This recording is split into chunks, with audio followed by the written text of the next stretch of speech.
Okay, guys, I'm here for my review of the 25th anniversary episode of Power Rangers, the 10th episode of Power Rangers Ninja Steel Dimensions in Danger. I am 2 weeks late on this, but, well, I got very busy in the couple weeks following this episode. So, yeah. But I think I'm going to review it now.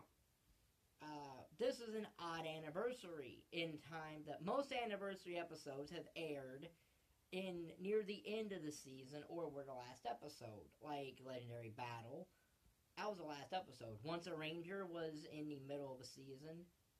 Well, it wasn't in the middle, it was near the end, and so was Forever Red was also partially near the end. So how does Dimension in Danger fare? Well, we open with Tommy Oliver because of course we did, because of course we do. And he's coming to his house talking, I guess, to his wife about his son JJ, who has left his bike on the porch. Tommy then hears a voice and he turns around. And then we cut to the Ninja Steel credits. And when we come back from the credits, we see the Rangers are playing pool. And Mick tells them that they need to hurry to the base because there's something important. And up that time, those three Ranger people show up from the previous episode. They show up here. And that's when they reveal themselves. They reveal that they're Wes from Time Force, Gemma from RPM, and Coda from Dino Charge. And no, they were not Norded. And they also explain that there are different dimensions and universes in the Power Ranger franchise.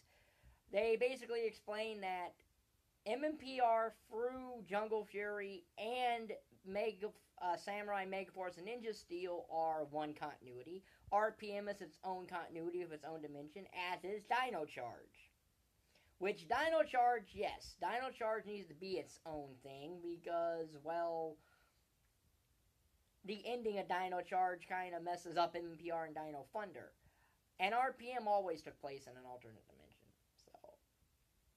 And they say that they need the Rangers' help because Lord Draven has been kidnapping older Rangers or something like that. So they go to where Tommy's house is and they see Madame Odious and Lord Draven. And Odious is and Draven wants to take over the Aniverse, which is very interesting, given this was an anniversary episode. And essentially, Lord Draven is the monster of the day here, which you would think, given that this whole thing centers around him, he'd be the main bad guy of this episode, and Madame Odious wouldn't show up. But I guess they have to, huh? And she gives him the special thing that he can fire an arrow into the sky to help destroy that. And everyone thinks that Tommy has betrayed the Rangers, but he's secretly a robot. That's Robo-Tommy.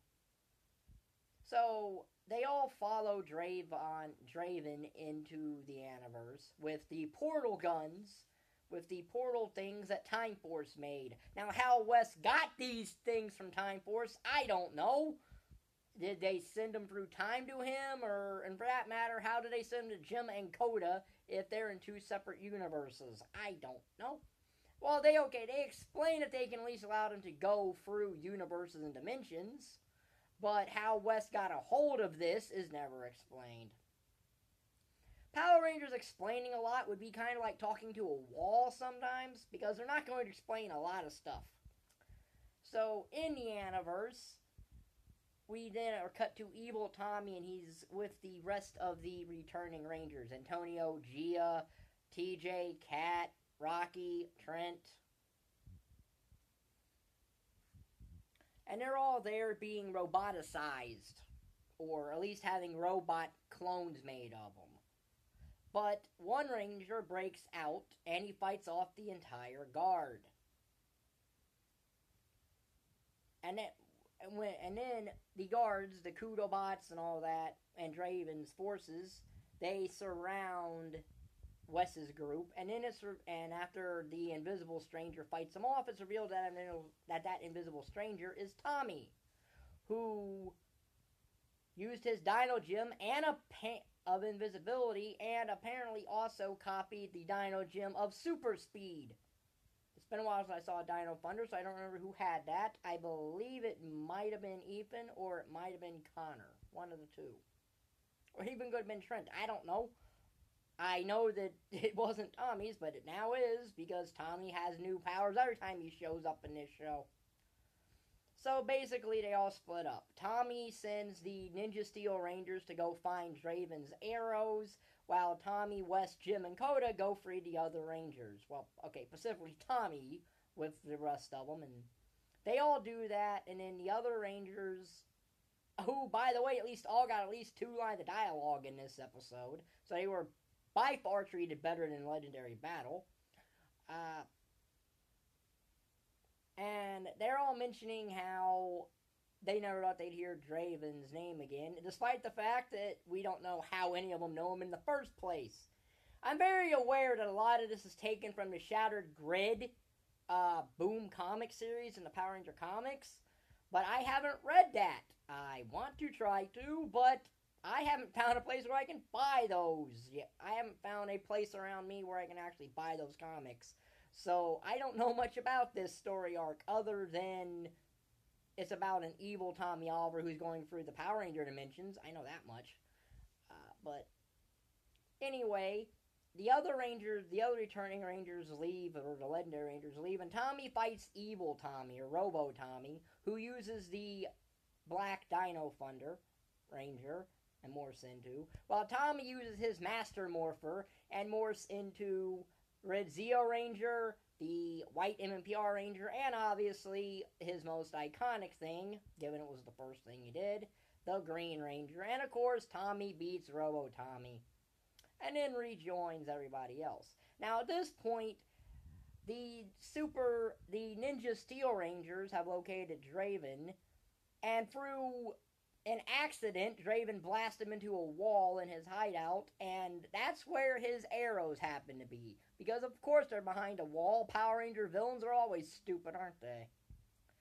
So Sarah ties Brody to the thing, and they all are trying to take this container of Draven's arrows around with like Preston's Dragon Zord or anything, or whatever it is, and all that, but it gets shot down, blah, blah, blah. Draven shoots a second arrow. So the Super Ninja Steel Rangers get surrounded by Draven and his Robo forces, and it looks like all hope is lost, but then the other 10 Rangers all appeared behind them, and it's Instamorphin time, because yes, it's an Instamorph. Do you really think Nickelodeon would have actually bothered to give the time to do a 10 Ranger individual morphing scene plus the Ninja Steel group morphing scene? No.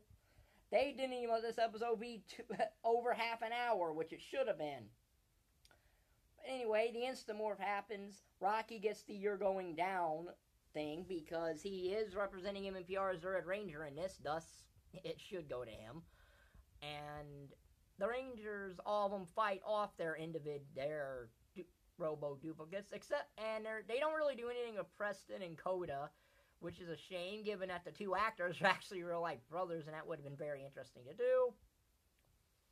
So after doing that, the Rangers use a bunch of finishing moves on Draven, but it doesn't destroy him, and then Odious gigantifies him. Now, you would think with 10 Rangers, and the Super Ninja Steel Rangers just got new Zords, that they would be able to, use these Zords.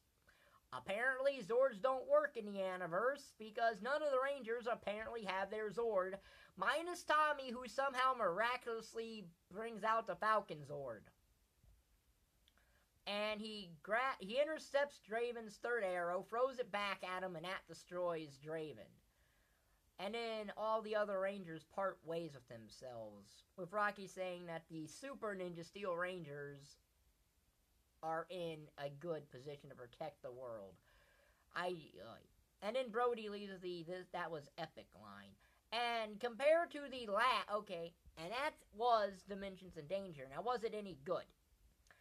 Well, compared to the last anniversary, we got the not-so-legendary battle.